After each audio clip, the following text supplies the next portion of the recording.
Here we're going to show you how to install the stacked dado head. First thing you're going to do is you're going to put the first circular blade. It'll say right side on it, basically the teeth pointed towards you. That's the first thing that's going to go on.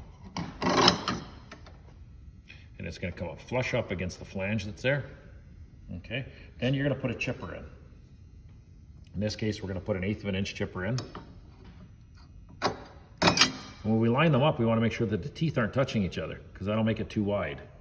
So what we want to do is we want to slide them in so that there's spacing between them. For the second one we're going to put on, this one here is a much thinner. This is a 1/16 of an inch. What we want to do is when we put them on, is we want to stack it so that they offset each other at about 90 degrees. If I'm to do another one, and I put 2 more on, what I'm going to do is I'm going to set them up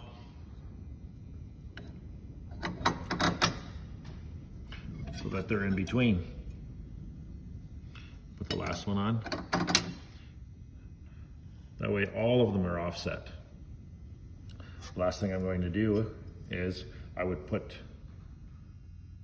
the other circular saw to the outside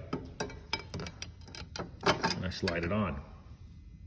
Like I say, making sure that none of the teeth are touching.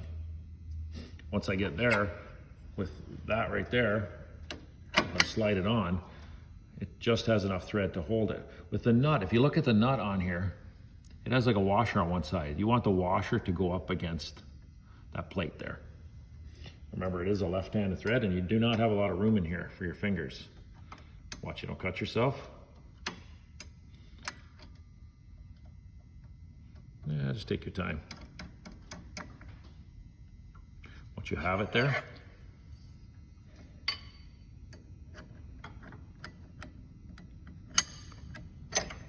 line it up.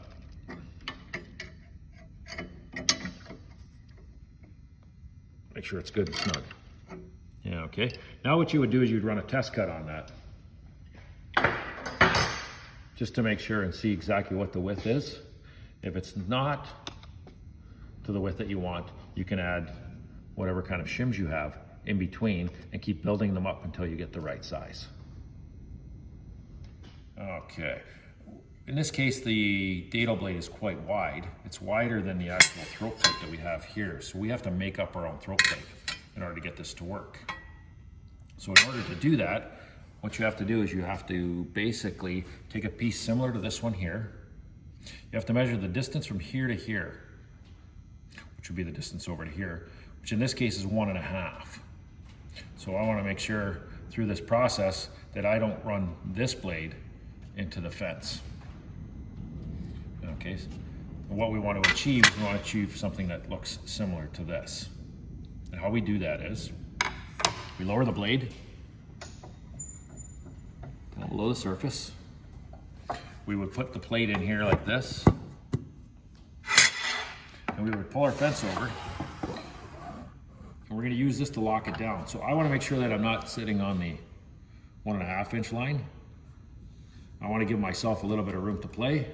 And if I lock the fence in, it holds the plate down so it doesn't come up in the air. And what we would do is we would turn the saw on,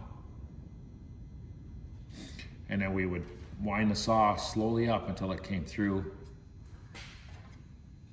sort of like that on the backside.